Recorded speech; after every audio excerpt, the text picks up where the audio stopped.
अस्सलाम वालेकुम नाजरीन, पुलिस फाइल के एक नए एपिसोड के साथ मैं हूं एसपी मूसा।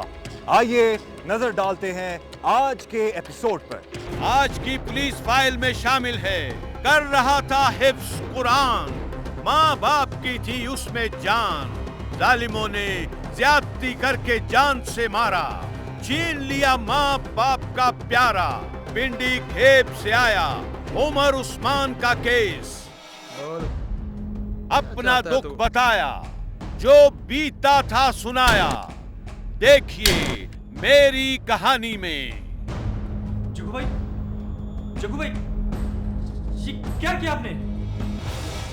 लड़की को जबरदस्ती ले गया साथ, कर दिया उसकी इज्जत को बर्बाद, मुल्जिम आया पुलिस की हिरासत में, पेश कर दिया गया अदालत में, सराय मुगल से आया, सादिया बीबी केस का फॉलो अप। आज के पुलिस फाइल में दर्ज हुआ पिंडी घेप से एक 6.5 साला बच्चे के कत्ल का केस। क्या है इस केस का अहवाल, आइए देखते हैं।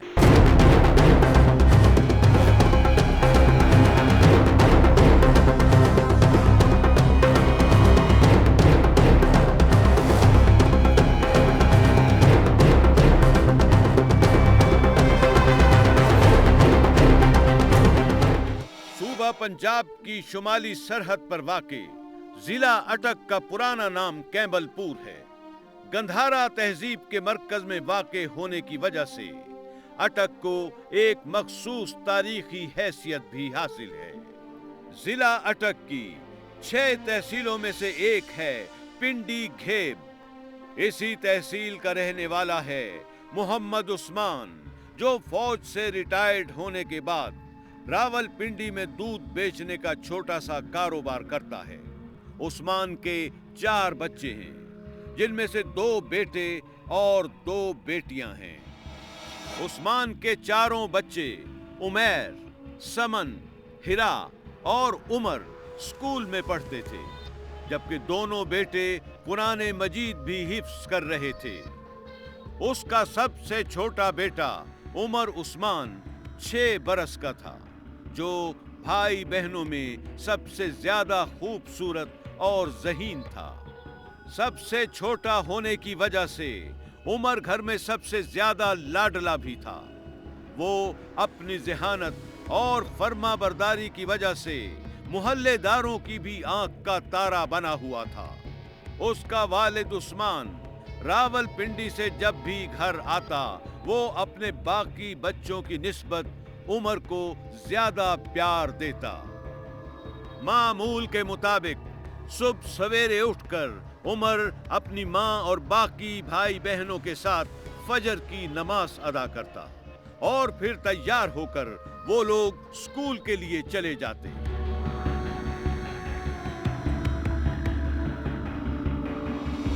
दोपहर में स्कूल से वापसी के बाद खाना खाकर वो भाई बहन कुछ देर घर पर आराम करते, जिसके बाद उमर और उसका बड़ा भाई उमैर मोहल्ले के लड़कों के साथ खेलने के लिए चले जाते।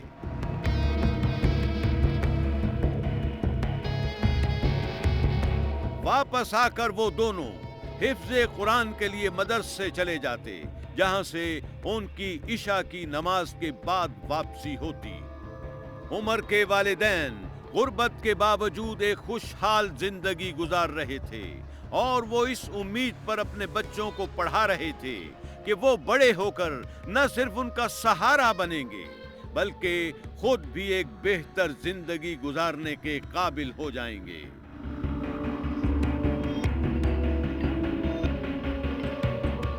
उमर का वालिद उस्मान अपने बच्चों को बेहतर जिंदगी देने के लिए रावलपिंडी में दिन रात सख्त मेहनत कर रहा था। 7 जून 2012 का दिन मामूल के मुताबिक तुलू हुआ तो उमर अपना बस्ता गले में लटकाए अपने भाई बहनों के साथ स्कूल के लिए रवाना हुआ।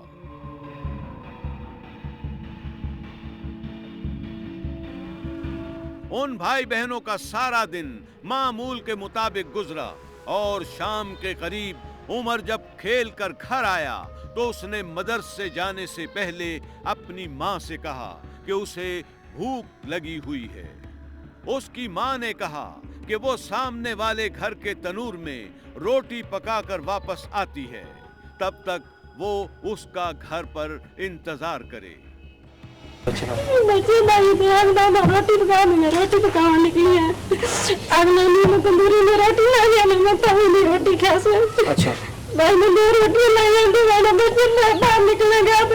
उमर ने अपनी मां से कहा कि उसे मदरसे से देर हो जाएगी, मगर उसकी मां उसे घर बिठाकर रोटी पकाने के लिए चली गई।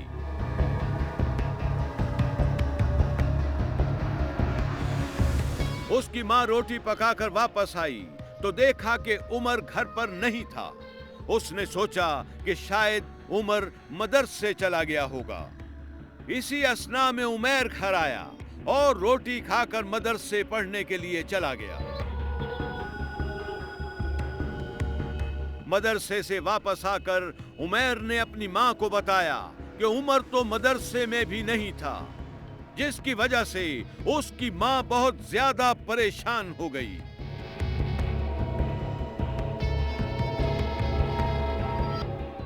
अगर उमर घर भी नहीं था और वो मदरसे भी नहीं पहुंचा तो आखिर वो गया कहां? ये हम आपको बताएंगे एक ब्रेक के बाद। ब्रेक के बाद देखिए, कर रहा था हिफ्ज कुरान, माँ बाप की थी उसमें जान, जालिमों ने ज्यादती करके जान से मारा, पिंडी घेप से आया उमर उस्मान का केस।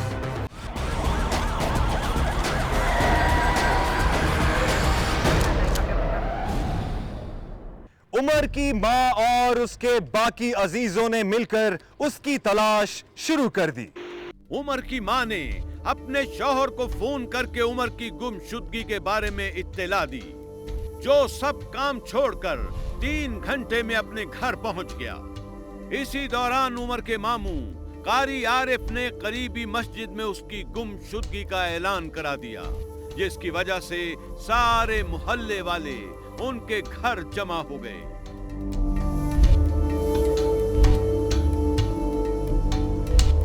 मोहल्ले के लोग उमर के वालिदैन और रिश्तेदारों के साथ मिलकर रात भर उसे तलाश करते रहे, मगर कहीं भी उसका कुछ पता नहीं चल सका।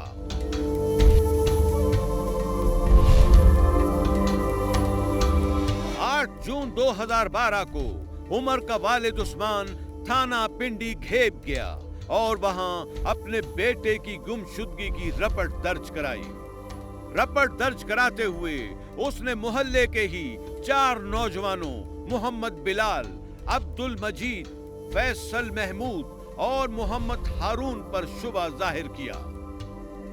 ये चारों नौजवान मोहल्ले में अच्छी शोहरत नहीं रखते थे और अहले इलाका का उनके बारे में कहना है कि ये लोग कई छोटे बच्चों के साथ जिनसी ज्यादती जैसा घिनौना अमल भी कर चुके हैं। पुलिस ने उसी शाम बिलाल और अब्दुल मजीद को गिरफ्तार कर लिया और उनसे इस सिलसिले में पूछताछ शुरू कर दी, मगर उन दोनों ने कहा कि वो इस बारे में कुछ भी नहीं जानते। पूरे इलाके में तलाश करने के बावजूद कुछ पता नहीं चल रहा था कि आखिर उमर गया कहां। इस दौरान उमर के रिश्तेदार और उसके मोहल्ले वाले उसे इधर उधर ढूंढते भी रहे। 9 जून 2012 की सुबह मोहल्ले का एक शख्स आबादी से कुछ बाहर वाक़े पुराने कुएं की तरफ गया तो उसने देखा कि कुएं में उमर की लाश पड़ी है।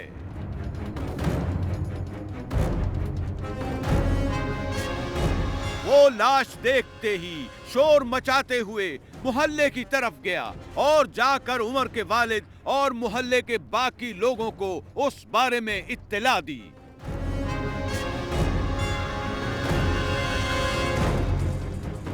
खबर मिलते ही उमर के रिश्तेदार और मोहल्ले के बहुत से लोग पुराने कुएं की तरफ गए और वहां जाकर उमर की लाश को कुएं से बाहर निकाला।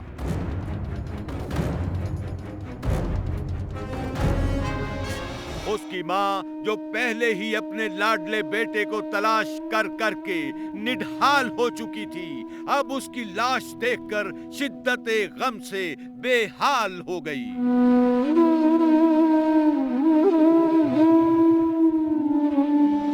उसी वक्त थाना पिंडी घेब के SHO मोहम्मद रियाज को फोन पर इत्तला दी गई, जो टीम के हमरा मौके पर पहुंच गए और उन्होंने लाश को पोस्टमार्टम के लिए तहसील हेडक्वार्टर्स अस्पताल पिंडी घेब मुंतकिल कर दिया।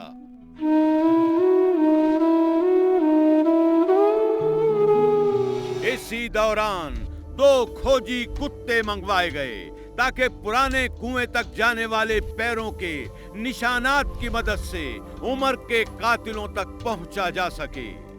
दोनों खोजी कुत्ते पैरों के निशानात को खोजते हुए अब्दुल मजीद के घर तक चले गए।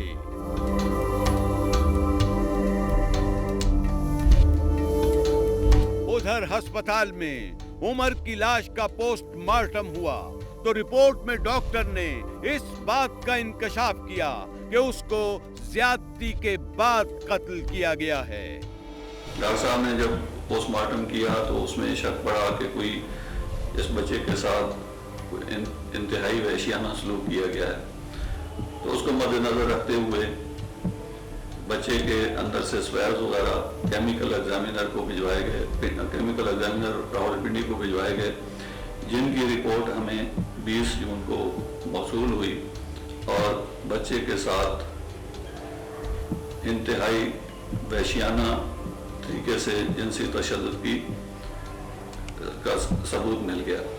पुलिस ने मुअर्खा 9 जून 2012 को उमर के वालिद मोहम्मद उस्मान की मुदय्यत में ताज़ीरात पाकिस्तान की दफात 302 और 34 के तहत कत्ल का मुकदमा दर्ज किया, जिसमें अब्दुल मजीद वल्द अब्दुल गफूर, मोहम्मद बिलाल वल्द मोहम्मद अमीर, फैसल वल्द जान मोहम्मद और हारून वल्द मोहम्मद फारूक साकिनान दंदी तहसील पिंडी घेब को नामजद किया गया।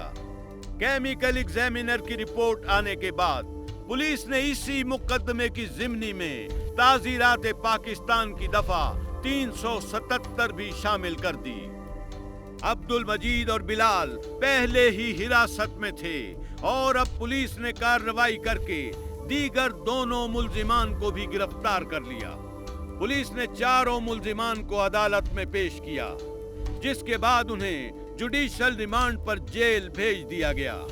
उनका रिमांड लिया था, रिमांड लेने के बाद वो जेल जा चुके हैं, जो कि DNA टेस्ट का प्रोसेस बकाया है। तो DNA टेस्ट आएगा, जो मुद्दइयों ने अपनी शाद से कलम बंद कराई उस पे अभी चलान बनाकर कोर्ट में भेज दिया।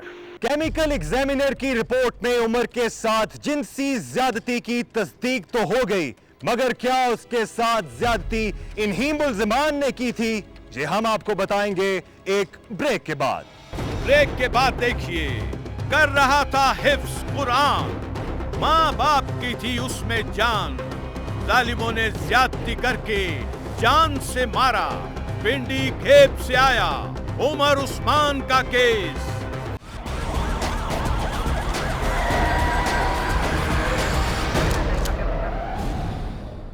कातलों का पता लगाने के लिए उमर और चारों मुल्जिमान के नमूने DNA टेस्ट के लिए लाहौर भिजवाए गए हैं। SHO थाना पिंडी घेब मोहम्मद रियाज का कहना है कि DNA टेस्ट की रिपोर्ट आने तक वो कुछ भी नहीं कह सकते कि मकतूल उमर के साथ किस किस ने ज्यादती की। हमारी तफ्तीश भी अभी DNA पे रुक गई है। DNA का जब तक फाइनल नहीं होगा हम भी फाइनल नहीं कर रहे। अच्छा, DNA टेस्ट वाला प्रॉब्लम है। और कब तक आएगी DNA की रिपोर्ट? जी वो इंशाल्लाह बंदा भिजवाया हुआ है, 1 हफ्ते में आ जाएगी। खोजी कुत्तों से मुल्जिमान का सुराग लगवाने के हवाले से मोहम्मद रियाज का कहना है कि वो इस तरीक़े कार से मुत्तफिक नहीं हैं। कुत्तों का तो उनका अपना प्रोसेस था, ये पुलिस जो इससे एग्री नहीं है। अच्छा जी, तो उससे वैसे क्या नतीजा निकला था? कुत्तों का नतीजा भी यही था कि एक लड़का है उसके घर में गए थे। अच्छा, कुत्तों का नतीजा मैं तो उसको नहीं मानता। एसएचओ थाना पिंडी घेप का कहना है कि केमिकल एग्जामिनर की रिपोर्ट से पहले तहसील हेडक्वार्टर्स अस्पताल के डॉक्टरों ने पोस्टमार्टम रिपोर्ट में कहा था कि मकतूल उमर के साथ जिनसी ज्यादती नहीं की गई। जो यहाँ के डॉक्टर थे ना जिन्होंने इसका पोस्टमार्टम किया था, उसके साथ थे हम, पोस्टमार्टम के दौरान भी खड़े रहे। उन्होंने कहा कि यार हम तो क्लियर नहीं करते, बदफेली वाली बात तो नजर नहीं आती। अच्छा, जो यहाँ के डॉक्टर, लेकिन उन्होंने मवाद भेजा तो वहाँ से केमिकल रिपोर्ट के तहत उसका रिजल्ट आ गया कि बच्चे के साथ बदफेली की। अच्छा, तो अब आपको क्या लगता है कि यहाँ के डॉक्टरों ने फिर इसका मतलब कोई पैसे वैसे ले लिए थे? नहीं मेरे भाई, पैसों वाली बात तो मैं नहीं कह सकता। पैसे तो डॉक्टर सूरत ही नहीं है कि डॉक्टर पैसे ले लें, क्योंकि अभी इतनी मॉनिटरिंग है। दूसरी जानिब मकतूल उमर के वालिद ने इल्जाम आयद किया है कि उनके बेटे के कत्ल में मुबैना तौर पर मुलव्विस चारों मुल्जिमान बुरे किरदार के मालिक हैं। और आप किसी गांव के आदमी से भी आप पता कर सकते हैं। ठीक है जी। ये बहुत बदकार लोग हैं। एसएचओ थाना पिंडी घेब ने भी इस बात की तस्दीक की कि अहले इलाका के मुताबिक मुल्जिमान इससे पहले भी बच्चों के साथ जिनसी ज्यादती जैसा घिनौना अमल करते रहे हैं। इनका करैक्टर बच्चों का अच्छा नहीं था। अच्छा, जो चलान हुए ना, ये बच्चों के साथ ऐसे बदफेली वगैरह थी की जो बातें, लेकिन ऑन द रिकॉर्ड नहीं। अच्छा, या ऑफ द रिकॉर्ड जो लोगों की जबानी पता चला को किसी ने कह दिया, लेकिन सामने आकर कोई भी नहीं कहता कि बिरादरी सिस्टम है। कौन कहता है किसी की जगह पे कोई बात नहीं कहता। अच्छा, अगर ये कुछ सामने भी देखे तो कोई बात करने को तैयार नहीं। उधर मुल्जिमान के रिश्तेदार अपने अजीजों पर लगने वाले कत्ल और जिनसी ज्यादती के इल्जामात की तरदीद करते हैं। मुल्जिम अब्दुल मजीद के भाई अब्दुल रऊफ का कहना है कि जब ये वाकया पेश आया उस वक्त वो भाई इकट्ठे थे और उन्हें इस बारे में कुछ पता नहीं। जब ये वाकया हुआ तो हम इकट्ठे थे और उसके बाद हम ईशा की नमाज के लिए इकट्ठे गए, तो हमें उसके बाद फिर पता चला कि ये बच्चा जो है अगवा हो गया। हमें उससे पहले में नहीं पता था। मुल्जिम बिलाल की वालिदा का भी कहना है कि उनके बेटे का इस वाक़े से कोई लेना देना नहीं और इस वाक़े से पहले और बाद वो घर पर ही मौजूद था। यार तो दरवाजा खड़काया ना, असन बच्चा उस टाइम में घर मौजूद है, सुता पे ही है। जन खान आया, उस बुआ खड़काया जाके बिलाल का थे, तो मैं कहा जी घर है, बच्चा सुता पे ही है। मैं उठा के खड़ा तो नाकने भाई तो सन बच्चे जिधर भी कीता है बच्चा कीता है। मैं बजाने उथे नाप के गिन गया, उथे ना जुम भी आया, सारे मतलब मराद इकट्ठे है। तो मैं आखा जी भाई इस तरह असा ने बच्चे नहीं कीता है ये। तो ना आखा जी तुसी बच्चा साढ़े हवाले कर दो, असी आप पूछ गए सा। तो मैं ये गल की भी बच्चा मैं ना हवाले करनी, इसने अबू घर कोई नहीं, जिस वजह से अबू आ सी तो उधर ना तो डरे वार गया। मैं बच्चा नो तो मोड़ के बच्चा घर के ना या मैं बच्चा समाज छोड़े। दूसरी तरफ उमर की माँ अपने बेटे के गम में रो रो कर निढाल हो चुकी है और उसका कहना है कि अगर उन लोगों को इंसाफ न मिला तो वो खुद सोजी कर लेगी।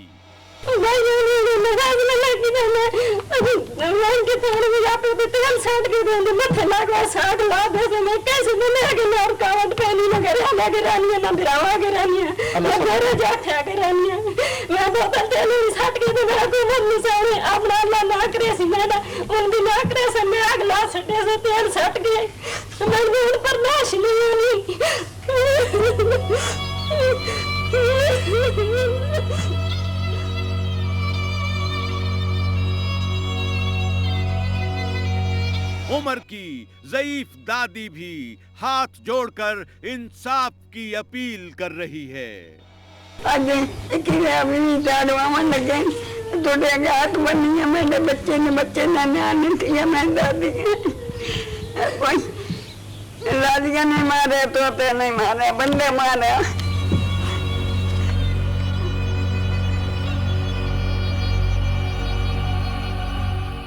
क्या उमर को गिरफ्तार मुल्जिमान ने ही कत्ल किया या उसके कत्ल के पीछे कुछ और मुहरकात भी हैं?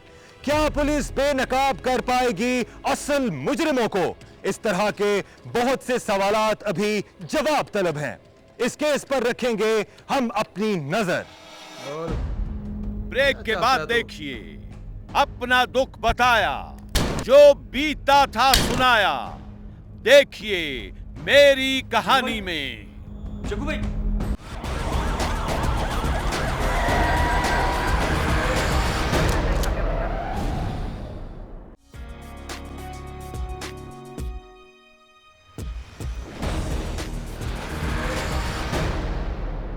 नासिर जब घर से निकला तो वो सिर्फ 2 वक्त की रोटी कमाना चाहता था, लेकिन जुर्म की दुनिया में उसके कदम ऐसे पड़े कि वो इस दलदल में उतरता चला गया।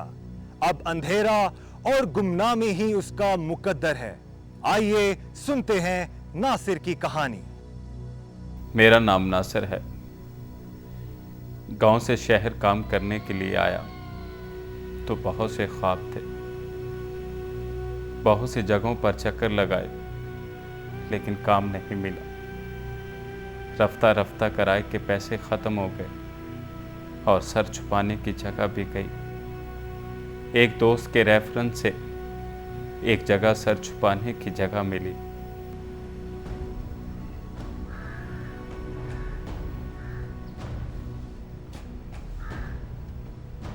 अच्छा है। अच्छा जी। अब यहाँ पे चुपचाप रहना है, कुछ बोलना नहीं और कुछ पूछना नहीं। ठीक है जग्गू भाई। और हाँ, किराया हो तो दे देना है, अगर ना हो तो कोई ज़रूरत नहीं है। वो जग्गू भाई, अगर नौकरी मिल जाती तो।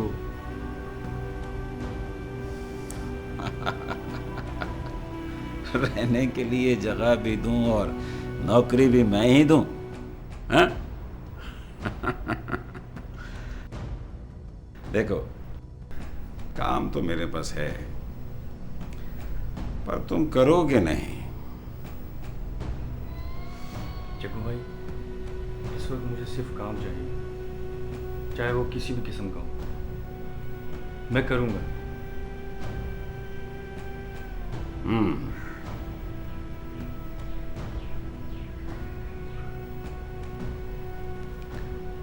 काम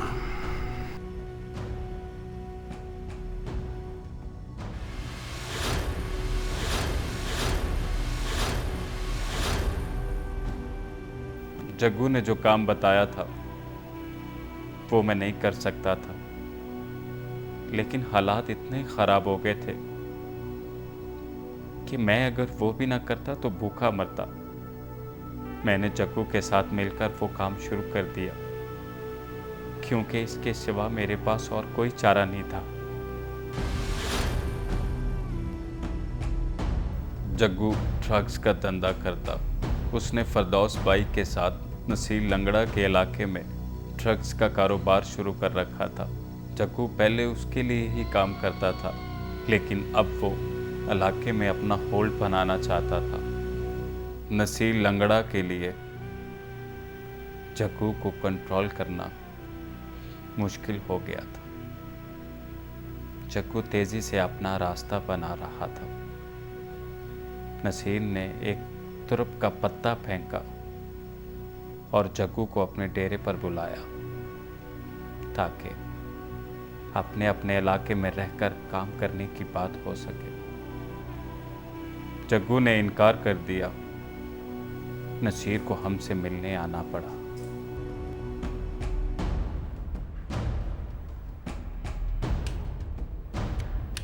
तेरे आदमी ने तलाशी ले ली है, कुछ नहीं लगा के आया मैं।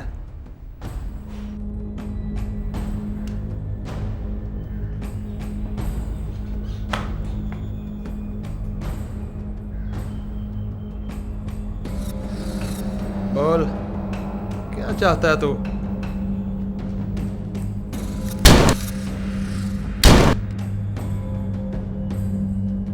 जग्गू भाई, जग्गू भाई, ये क्या किया आपने? आज ही मौका था,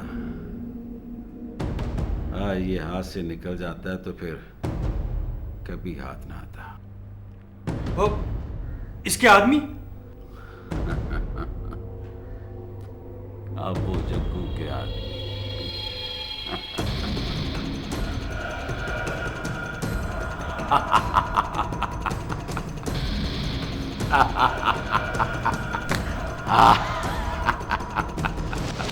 जग्गू का वजन एक ही रात में ज्यादा हो गया था।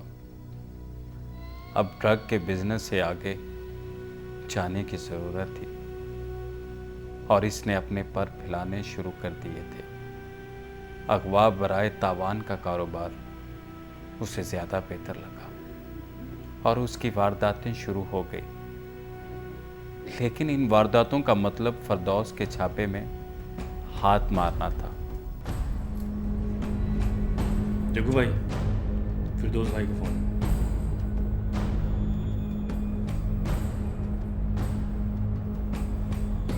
हाँ बोल। तू मेरे इलाके से बंदे उठाएगा? जुबान संभाल कर बात कर। मैंने किसी बंदे को नहीं उठाया। तो फिर सेठ असलम के बेटे को किसने उठाया? मुझे नहीं मालूम। मालूम तो मैं कर लूंगा, लेकिन अगर तेरे पास से निकल आया तो तू नहीं बचेगा। नहीं बचेगा तू।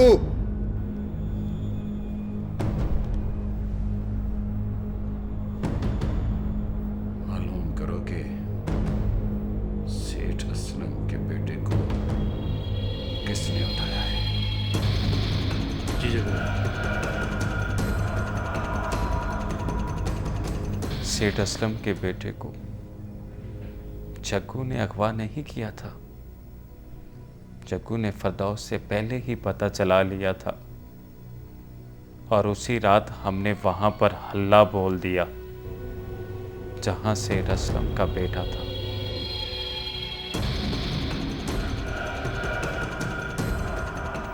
जग्गू ने फरदौस के साथ डील करने की कोशिश की।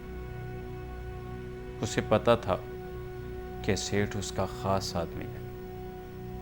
लड़के को छुड़ाने के लिए फरदौस हर बात कबूल करेगा।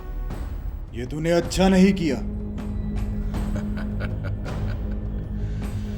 ये तो मैं नहीं जानता कि अच्छा क्या होता है, मगर मैं इतना जानता हूं कि जो पहले पहुंच गया माल उसका होता है। बोल, कितना चाहिए? 2 करोड़। ठीक है, पहुंच जाएगा। नहीं नहीं, आप खुद लेकर आएंगे। भाई मेरे पास भी तो कोई गारंटी होनी चाहिए ना। बोल, कहाँ आना है?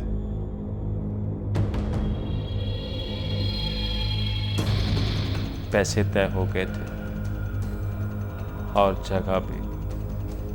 मुकर्ररा वक्त पर मैं और जग्गू सेठ असलम के बेटे को लेकर वहां पहुंचे, मगर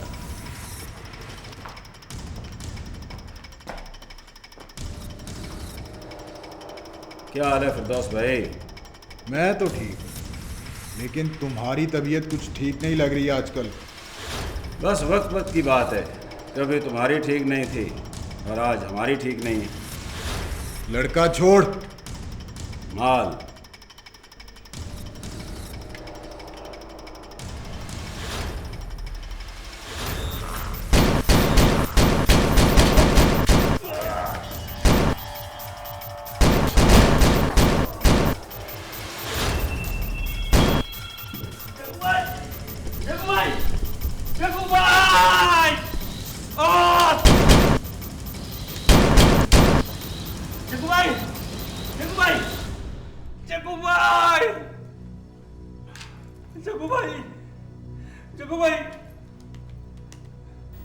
मेरे सामने एक शख्स ने खुद को बनाया। अपनी खुद एतमादी में वो ऐसे ऊपर उठा कि जान से ही क्या। फरदौस भाई शायद जग्गू को सबक सिखाना चाहता था, मगर खुद भी अपनी जिंदगी की बाजी हार गया। मैं खुशकिस्मत था जो इस लड़ाई में बच गया। मेरी टांग में जख्म आया था जो वक्त गुजरने के साथ साथ ठीक हो गया। पुलिस से इसलिए बच गया कि मुझे कोई नहीं जानता था और ना ही मेरा कोई रिकॉर्ड था। अब छोटा मोटा काम करके जिंदगी का गुजारा कर रहा हूँ, मगर जब भी वो दिन याद आते हैं आंखें खौफ से बंद हो जाती हैं। बुराई की सीढ़ी जितनी तेजी से इंसान को ऊपर लेकर जाती है, उतनी ही तेजी से इंसान मुंह के बल जमीन पर गिरता है और फिर उसे जगह मिलती है तो सिर्फ जमीन के अंदर। अगर आपके आसपास भी हो रहा है कोई ऐसा वाकया या आप खुद किरदार हैं किसी ऐसी कहानी के, तो खामोश मत रहिए, बोलिए, अपनी कहानी सुनाएं, एसपी मूसा को बताएं। हमें एसएमएस करें, पीएफ लिखकर स्पेस दें, अपना पैगाम लिखें और 3031 पर हमें भेज दें या हमें ईमेल करें। हमारा एड्रेस है policeFile@dunianews.tv। आप हमें खत भी लिख सकते हैं। हमारा पता है program police file, PO box number 500 Lahore. Break के बाद देखिए, लड़की को जबरदस्ती ले गया साथ, कर दिया उसकी इज्जत को बर्बाद। मुल्जिम आया पुलिस की हिरासत में, पेश कर दिया गया अदालत में। सराय मुगल से आया सादिया बीबी केस का फॉलो अप।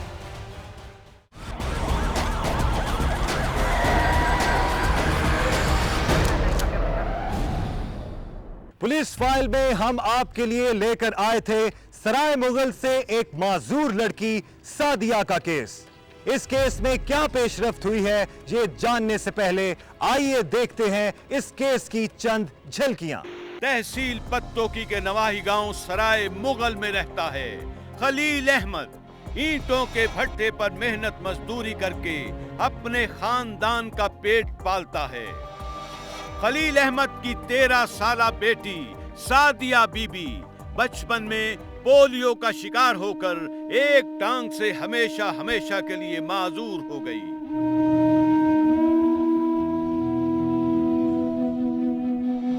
10 जून 2012 को दोपहर के वक्त खलील अहमद की बीवी सीमा बीबी ने पानी ठंडा करने के लिए अपनी माजूर बेटी सादिया को दुकान से बर्फ लाने के लिए भेजा।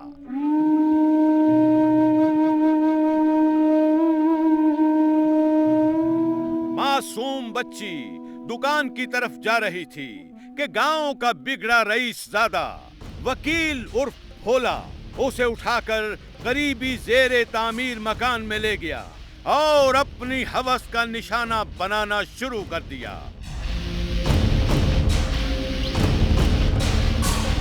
वकील उर्फ भोला ने ज्यादती के दौरान माजूर बच्ची पर जिस्मानी तशद्दुद भी किया, जिसके वाज़े निशानात सादिया की गर्दन और आंख पर मौजूद हैं। सादिया जब वक्त पर घर वापस न पहुंची तो उसकी मां सीमा बीबी उसे देखने घर से बाहर निकली और करीब ही जेरे तामीर एक मकान में होने वाली चीखों पुकार सुनकर अंदर दाखिल हुई। वो चीखों पुकार किसी और की नहीं, उसकी अपनी माजूर बेटी सादिया की थी। मुल्जिम बच्ची को शदीद अबतर हालत में छोड़कर मौके वारदात से फरार हो गया था।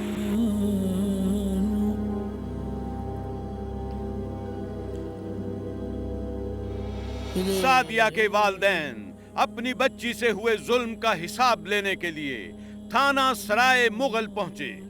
सराय मुगल पुलिस ने हालात की संगीनी के पेश नजर लड़की के अनपढ़ वालिद और उसके साथ आने वाले रिश्तेदारों को रात 9 बजे तक थाने में बिठाए रखा और एक साफ कागज पर अंगूठा लगवाने के बाद मुकदमा दर्ज कर लिया।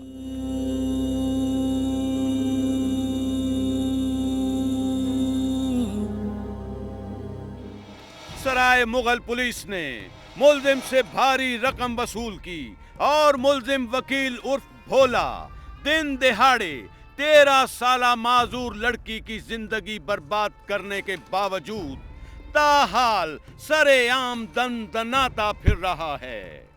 आपने देखा सादिया के केस का मुख्तसर अहवाल। इस केस की तफ्तीश में क्या पेशरफ्त हुई है, आइए देखते हैं।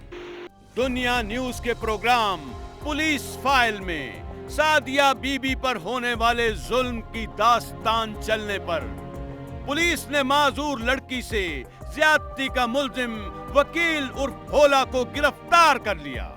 उसका चालान अदालत में पेश कर दिया है और पुलिस ने अपने मौक़िफ़ में इस बात का इजहार किया है कि दुनिया न्यूज टीम की निशानदही पर मुल्जिम को गिरफ्तार किया गया है।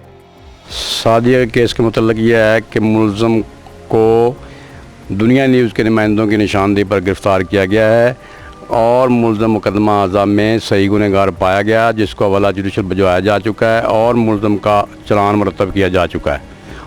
अनकरीब बराए समाअत अदालत दे दिया जाएगा। मुल्जिम भोला की गिरफ्तारी की खबर मिलते ही मुतासरा लड़की सादिया बीबी ने दुनिया न्यूज के प्रोग्राम पुलिस फाइल की टीम का शुक्रिया अदा किया। मैं शुक्रगुजार करनी हूं, मुझे फड़िया गया, मैं बड़ी खुश हाँ। सजा मौत हो जाए। मुतासरा लड़की की वालिदा ने भी दुनिया न्यूज का शुक्रिया अदा करते हुए कहा, मैं दुनिया न्यूज़ चैनल की बड़ी शुक्रगुजार हूं। मेरी खबर चली हाँ, मेरी बेटी दी एक्सीडेंट होया हाँ, मुर्दम गिरफ्तार हो गया, असी बड़ा उन्होंने शुक्र मनाया। एसपी मूसा डीपीओ कसूर से अपील करता है कि इस केस से मुतल्लिक तमाम गवाहों और सबूतों को अदालत के सामने पेश करके मुल्जिम को कड़ी से कड़ी सजा दिलवाई जाए ताकि इंसाफ का बोलबाला हो सके। अगर आपके साथ भी हुई है कोई नाइंसाफी या आप गवाह हैं किसी भी जुर्म के, तो खामोश मत रहिए, बोलिए, अपनी कहानी सुनाएं, एसपी मूसा को बताएं। हमें एसएमएस करें, पीएफ लिखकर स्पेस दें, अपना पैगाम लिखें और 3031 पर हमें भेज दें या हमें ईमेल करें। हमारा एड्रेस है policeFile@dunianews.tv। आप हमें खत भी लिख सकते हैं। हमारा पता है program police file, PO box number 500 Lahore. अपना ख्याल रखें, खुश रहें, महफूज रहें। आपसे मुलाकात होगी पुलिस फाइल के अगले प्रोग्राम में। तब तक एसपी मूसा और उसकी इन्वेस्टिगेशन टीम को इजाजत दीजिए। अल्लाह हाफिज।